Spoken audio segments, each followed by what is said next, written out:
Allot மணி சேனலுக்கு வருக வருக. நான் செபி ரெஜிஸ்டர்டு ஃபினான்ஷியல் அட்வைசர் கிடையாதுங்க. நான் எஜுகேஷனல் பர்பஸுக்காக என்னுடைய பர்சனல் எக்ஸ்பீரியன்ஸை நான் ஒரு 20 வருஷமாக மார்க்கெட்டில் இருக்கேன். அதை தான் உங்கள்கிட்ட ஷேர் பண்ணுறேன். நீங்கள் எந்த முடிவு எடுக்கிறதா இருந்தாலும் உங்கள் நிதி ஆலோசகரை அணுகி அதுக்கப்புறம் பணத்தை போடுறதை பற்றி முடிவு பண்ணுங்கள். நன்றி.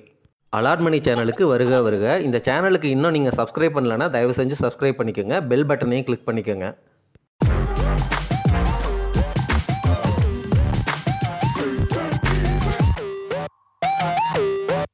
அனைவருக்கும் வணக்கம். இந்த வீடியோ பதிவில் தி பெஸ்ட் ரிட்டர்ன் எனக்கு வேணும். வட்டி ரொம்ப அதிகமாக கிடைக்கணும். அதே சமயம் ரெகுலராகவும் வருமானம் வரணும். அந்த வருமானம் போஸ்ட் ஆஃபீஸு, ஃபிக்ஸட் டெபாசிட்டு இந்த மாதிரி நார்மலான இன்ஸ்ட்ருமெண்ட்டில் போடுறத விட எனக்கு அதிகமான வருமானம் மாதமும் வரணும் அப்படிங்கிற மாதிரி யோசிக்கிற எல்லாருக்கும் சஜஸ்ட் பண்ணப்படுகின்ற ஒரு fund product systematic withdrawal plan.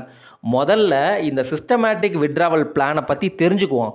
ஏன்னா இது வரைக்கும் இந்த எஸ்டபிள்யூபி பேஸ்டு ஃபண்ட்ஸு தான் உங்களுக்கு ரெகுலர் வருமானத்தில் தி பெஸ்ட் ரிட்டர்னை கொடுத்துருக்கு. சரிங்களா? ஏன் அப்படின்னா அது ஸ்டாக் மார்க்கெட்டில் முதலீடு பண்ணுறாங்க. டைரெக்டாக ஸ்டாக்கை வாங்கி வைக்கிறாங்க, லாங் டர்ம் இன்வெஸ்டிங் பண்ணுறாங்க. ஒரு ஃபண்டு மேனேஜருக்கு ஃபீஸ் கொடுக்குறீங்க. அவர் எந்த ஸ்டாக்கு மேலே போகுதோ அதை ரீபேலன்ஸ் பண்ணுறாரு, விற்று வாங்குறாரு. இது எல்லாமே உள்ளுக்குள்ளே ஃபண்டில் நடந்துக்கிட்டே இருக்குது. ஆனால் இதில் சில நியூவன்சஸ், சில டிப்ஸ், ட்ரிக்கு நம்ம இதை ஸ்டெப் பை ஸ்டெப்பாக எடுத்துகிட்டு போகலாம். அப்போது உங்களுக்கு தி பெஸ்ட் அண்ட் ரெகுலர் வருமானம் தரக்கூடிய ஃபண்டு எஸ்டபிள்யூபி ஃபண்டு. அப்போ எஸ்டபிள்யூபி அப்படிங்கிறதுல உள்ள நியூவன்சஸை நீங்கள் புரிஞ்சுக்கோங்க.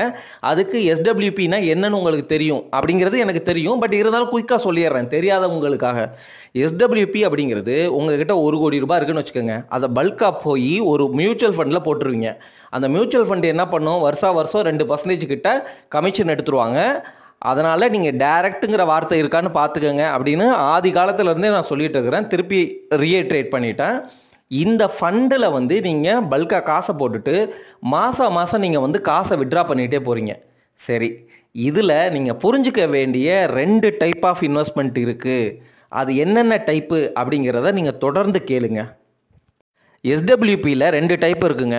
ஒன்று டிவிடெண்ட் ரீஇன்வெஸ்ட்மெண்ட், அதுக்கப்புறம் growth ஆப்ஷன். இப்போ நீங்கள் எஸ்டபிள்யூபியில் என்ன பண்ணுறீங்க, காசை போட்டுட்டீங்க பல்காக, மாதம் வித்ட்ரா பண்ணுறீங்க. அந்த ஸ்டாக் எல்லாமே growth-ஐ லாங் ரன்னில் கொடுக்கும். நீங்கள் வச்சிருக்கிற அமௌண்ட்டுங்கிறது பல்கான அமௌண்ட்டு.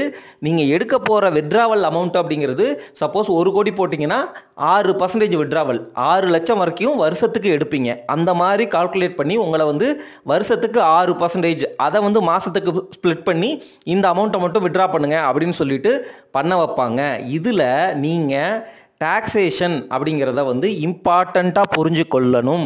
ஏன் அப்படின்னா நீங்கள் ஃபஸ்ட்டு வருஷத்தில் எடுக்கிறது அல்லது 1 வருஷம் தள்ளி எடுத்தாலும் நீங்கள் என்ன தெரியுமா கான்செப்ட்டு, இப்போது 1 கோடி ரூபாயை நீங்கள் மியூச்சுவல் ஃபண்டில் போடும் பொழுது 1 யூனிட் 10 ரூபாய் அப்படின்னு விலை இருக்கும். சரிங்களா?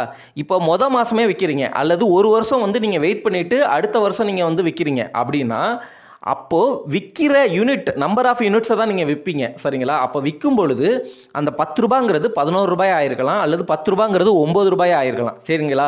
அந்த யூனிட்டுடைய ப்ரைஸ் கூடியிருக்கும் அல்லது குறைஞ்சிருக்கும். இப்போது கூடுனாலும் சரி குறைஞ்சாலும் சரி அந்த long term capital gain tax 1,25,000க்கு மேலே இருந்துச்சு அப்படின்னா நீங்கள் 1 வருஷத்தில், சரிங்களா, மாதம் ஒரு அமௌண்ட்டை எடுக்கிறீங்கல்ல, அந்த அமௌண்ட்டில் பிரின்சிபல் இருக்கும், ப்ராஃபிட் இருக்கும். பிரின்சிபல் இருக்கும் அல்லது லாஸ் இருக்கும். இந்த ப்ராஃபிட் எல்லாம் நீங்கள் 1 வருஷத்துக்கு கூட்டிக்கணும். 1 ஏப்ரல்லேருந்து 31 மார்ச் வரைக்கும். அந்த அமௌண்ட்டை ப்ராஃபிட் 1.25 லேக்ஸுக்கு மேலே இருந்துச்சுன்னா அதுக்கு நீங்கள் long term capital gain tax கட்டணும். அதே சமயம் லாஸ் இருந்துச்சு அப்படின்னா அந்த லாஸை நீங்கள் அடுத்த வருஷத்துக்கு கேரி ஃபார்வேர்ட் பண்ணிக்கலாம். அது 7 to 8 வருஷம் வரைக்கும் கேரி ஃபார்வேர்ட் பண்ணிக்கலாம். கேரி ஃபார்வேர்ட்னா அதை லாஸாக இந்த வருஷம் டிக்ளேர் பண்ணிவிட்டு அடுத்த வருஷம் வர்ற ப்ராஃபிட் கூட நீங்கள் அட்ஜஸ்ட் பண்ணிக்கலாம். அகைன் அந்த அட்ஜஸ்ட்மெண்ட்லையுமே ஷார்ட் டேர்ம் கேபிட்டல் கெயின் லாஸை அந்த வருஷத்தினுடைய லாங் டேர்ம் கேபிட்டல் கெயின் கூட நீங்கள் அட்ஜஸ்ட் பண்ணிக்கலாம். லாங் டேர்ம் கேபிட்டல் கெயின் லாஸை லாங் டேர்ம் கேபிட்டல் கெயின் அந்த ப்ராஃபிட் கூட தான் நீங்கள் அட்ஜஸ்ட் பண்ண முடியும். இந்த மாதிரி ரூல்ஸ் இருக்குது. ஸோ இதை நீங்கள் கண்டிப்பாக புரிஞ்சு கொள்ளணும். இந்த ரூல்ஸை நான் சரியாக சொல்லலைனாலும் நீங்கள் இன்னொரு தடவை இதை கேட்டுட்டு நெட்டில் வந்து படிக்கிறது மூலமாக இந்த ரூல்ஸை பற்றிய கிளாரிட்டி உங்களுக்கு நல்லா கிடச்சிரும். இந்த ரூல்ஸு புரிஞ்சால் மட்டுமே தான் வந்து உங்களுடைய எஸ்டபிள்யூபி முதலீடை நல்லா நீங்களாகவே பிளான் பண்ண முடியும். சரிங்களா? இந்த ரூல்ஸை புரிஞ்சுக்கோங்க. சரிப்பா, இந்த ரூல்ஸ்லாம் சரி, இந்த ரூல்ஸ் எதுக்கு அப்ளிகபிள்? க்ரோத்துங்கிற டைப்புக்கு வந்து அப்ளிகபிள். நான் இப்போ பேசிகிட்டு இருக்கிறது எஸ்டபிள்யூபியில் 2 மேஜர் டைப்பு. ஒன்று வந்து க்ரோத் அப்படிங்கிறது வந்து என்ன அப்படின்னா, வர்ற டிவிடெண்டை நீங்கள் எதுவுமே விட்ராலாம் பண்ணலை, அந்த ஃபண்டு வந்து க்ரோத்து, அந்த ஸ்டாக்ஸ் அனௌன்ஸ் பண்ணுற டிவிடெண்ட்டை ஆட்டோமேட்டிக்காகவே ஃபண்டு மேனேஜர் வந்து அந்த ஸ்டாக்காகவே திருப்பி வாங்கிடுவார். அந்த என்ஏவி, அந்த யூனிட் ப்ரைஸ் இருக்குல்ல, அதிலே வந்து அட்ஜஸ்ட் ஆயிரும். சரிங்களா? நீங்கள் என்னைக்கு காசு எடுக்கிறீங்களோ அப்போ வந்து long term capital gain tax மட்டும்தான் உங்களுக்கு அப்ளிகபிள். ஏன்னா நீங்கள் வந்து டிவிடெண்ட்லாம் வாங்கலை, மாதம் விட்ரா தான் பண்ணுறீங்க. விச் மீன்ஸ் ஒரு ஃபண்டில் வந்து நீங்கள் வாங்கிட்டு அந்த யூனிட்ஸை விற்கிறீங்க, அந்த மாதிரி தான் கணக்கு வந்துடும். சரிங்களா? க்ரோத் ஆப்ஷனில் இப்போது டிவிடெண்ட் ரீஇன்வெஸ்ட்மெண்ட்டுன்னு ஒரு ஆப்ஷன் இருக்குது. இந்த ஆப்ஷன் வந்து எப்படி தருங்களா, நீங்கள் 10 ரூபாய்க்கு யூனிட் வாங்கிட்டீங்க. சரிங்களா? 1 கோடி ரூபாய் 10 ரூபா தான் உங்களுடைய யூனிட் ப்ரைஸு. அது வந்து 15 ரூபா அளவுக்கு வளர்ந்துருச்சுன்னு வச்சுக்கோங்க. இப்போது அந்த ஃபண்டே வந்து டிவிடெண்ட் டிக்ளேர் பண்ணுவாங்க. வருஷம் இந்த மாதிரி வந்து டிவிடெண்ட் டிக்ளேர் பண்ணுவாங்க, அல்லது 3 மாதத்துக்கு ஒரு தடவை. இந்த ஃப்ளெக்சிபிலிட்டிலாம் விட்டுருங்க. அவங்க டிவிடெண்ட்டை வந்து டிக்ளேர் பண்ணுறாங்க. எப்படி டிக்ளேர் பண்ணுவாங்கன்னா, 2 ரூபா டிவிடெண்ட் அப்படின்னு டிக்ளேர் பண்ணுவாங்க. அப்போது உங்களுடைய யூனிட் இருக்குல்ல, 15 ரூபா அப்படிங்கிற யூனிட், 10 ரூபாய்க்கு வாங்கின யூனிட் 15 ரூபாய்க்கு போயிருச்சு. அப்போ வந்து 2 ரூபா டிவிடெண்ட் அனௌன்ஸ் பண்ணும்பொழுது உங்களுடைய யூனிட்டினுடைய அந்த என்ஏவி ப்ரைஸ் வந்து 13 ரூபாயாக குறைஞ்சிரும். உங்களுக்கு 2 ரூபா உங்கள் அக்கௌண்ட்டில் வந்து வந்துடும். இப்போது டிவிடெண்ட் ரீஇன்வெஸ்ட்மெண்ட் அப்படிங்கிற ஆப்ஷனை கொடுத்துருக்கிறதுனால, செலக்ட் பண்ணியிருக்கிறதுனால, அந்த ஃபண்டு மேனேஜர் என்ன பண்ணுவார்னா, இந்த 2 ரூபா வந்து ஒரு யூனிட்டுக்கு வந்துச்சுல்ல, அந்த மாதிரி நீங்கள் ஏகப்பட்ட யூனிட் வந்து வச்சுருப்பீங்கல்ல, அந்த காசு எல்லாத்தையும் எடுத்து திருப்பி இந்த 13 ரூபா அப்படிங்கிற என்ஏவிக்கு திருப்பி வந்து அதே ஃபண்டிலே ரீஇன்வெஸ்ட் பண்ணுவார். சரிங்களா? அப்போது நீங்கள் இனிஷியலாக 1 கோடி ரூபாய்க்கு 10 ரூபா ஒரு யூனிட் அப்படின்னு சொல்லிட்டு 1 லட்சம் யூனிட் வாங்கியிருக்கீங்க அப்படின்னு வச்சுக்கோங்க. சரிங்களா? 10 லட்சம் யூனிட் வாங்கியிருப்பீங்க 10 ரூபானா. சரிங்களா? 10 லட்சம் யூனிட்டு இன்ட்டு 10 ரூபா போட்டால் தான் 1 கோடி ரூபா. இப்போது வந்த டிவிடெண்ட் 10 லட்சம் யூனிட் நீங்கள் வச்சுருக்கிறீங்க, அது 15 ரூபா அப்படிங்கிற என்ஏவிக்கு போயிடுச்சு. 2 ரூபா இப்போ வந்து கொடுத்துட்டாங்க. அப்போ 10 லட்சம் இன்ட்டு 2 ரூபா அப்படின்னு போடும்பொழுது உங்களுக்கு 20 லட்சம் ரூபாய் டிவிடெண்ட்டாக வருது அந்த வருஷத்துக்கு.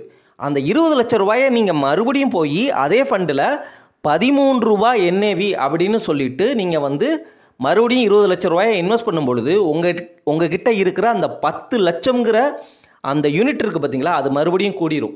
ஆனால் என்ஏவி வந்து 13 ரூபா அப்படின்னு தான் இருக்கும். நீங்கள் வந்து அதிகமான யூனிட்ஸை வந்து வாங்கிட்டீங்க. இப்போது இந்த டிவிடெண்ட் ரீஇன்வெஸ்ட்மெண்ட்டில் வந்து நீங்கள் புரிஞ்சுக்க வேண்டிய விஷயம் என்னென்னா, அவங்க அனௌன்ஸ் பண்ணாங்களா அந்த 2 ரூபா மொத்தமாக வந்து உங்களுக்கு 10 லட்சம் யூனிட்டு இன்ட்டு 2 ரூபா 20 லட்சம். அந்த 20 லட்சத்துக்கு அந்த வருஷத்துக்கு நீங்கள் டேக்ஸ் கட்டி ஆகணும். இது வந்து டிவிடெண்ட் அப்படிங்கிறதுனால ஆட்டோமேட்டிக்காகவே 10% டிடிஎஸ் வந்து கவர்மெண்ட் பிடிச்சிட்டு தான் கொடுப்பாங்க. கரெக்டுங்களா? அதுக்கப்புறம் மிச்சம் வர்ற காசு இருக்குது பார்த்தீங்களா, அந்த காசுக்கு உங்களுடைய இன்கம் டேக்ஸ் ஸ்லாப் பிரகாரம் நீங்கள் வந்து டேக்ஸ் கட்டணும். அப்போது ஒருவேளை நீங்கள் வாங்குகிற அமௌண்ட் வந்து உங்களுடைய இன்கம் டேக்ஸ் அந்த ஸ்லாபு 12 லட்சம் அப்படிங்கிற அந்த லிமிட்டுக்கு கீழே இருக்குது அப்படின்னா வந்து உங்களுக்கு வந்து இந்த 10%ங்கிறது வந்து ரீஃபண்ட் செய்யப்படும். புரியுதுங்களா? ஸோ இந்த டிவிடெண்ட் ரீஇன்வெஸ்ட்மெண்ட் அப்படிங்கிறது ஒன்று இருக்குது, க்ரோத்துங்கிற ஆப்ஷன் இருக்குது. இதில் நீங்கள் எந்த லைஃப் ஸ்டேஜில் இருக்கிறீங்க, உங்களுக்கு இன்கம் இருக்கா இல்லையா அப்படிங்கிறத புரிஞ்சு உணர்ந்து இந்த ஆப்ஷனுடைய டாக்ஸேஷன் எல்லாம் நீங்கள் வந்து பார்த்துட்டு அதுக்கப்புறம் வந்து எஸ்டபிள்யூபியில் முதலீடு பண்ணணும். ஸோ பாயிண்ட் நம்பர் 1, உங்களுக்கு தி பெஸ்ட்டு ரெகுலர் வருமானம், தி பெஸ்ட் வட்டி கொடுக்கக்கூடிய ஒரு அசட் கிளாஸ் அப்படின்னு எல்லாரும் சொல்கிறது ஈக்விட்டி. அது லாங் ரன்னில் வந்து நல்லா பெர்ஃபார்ம் பண்ணும். அதனால் நீங்கள் எஸ்டபிள்யூபியில் வந்து ஒரு மியூச்சுவல் ஃபண்டு மேனேஜர் மூலமாக போயிட்டு 2% கமிஷன் கொடுக்குறீங்க. அதில் வந்து உங்களுடைய டேக்ஸு சிச்சுவேஷனை பொறுத்து டிவிடெண்ட் ரீஇன்வெஸ்ட்மெண்ட்டா அல்லது க்ரோத்தா அப்படிங்கிறத டிசைட் பண்ணிக்கிறீங்க. இதுதான் வந்து ஃபஸ்ட்டு தி பெஸ்ட்டு ரெகுலர் வருமானம் தரக்கூடிய ஸ்ட்ராட்டஜி. 2வது ஸ்ட்ராட்டஜி என்ன அப்படிங்கிறத நான் தொடர்ந்து பேசுகிறேன், கேளுங்க.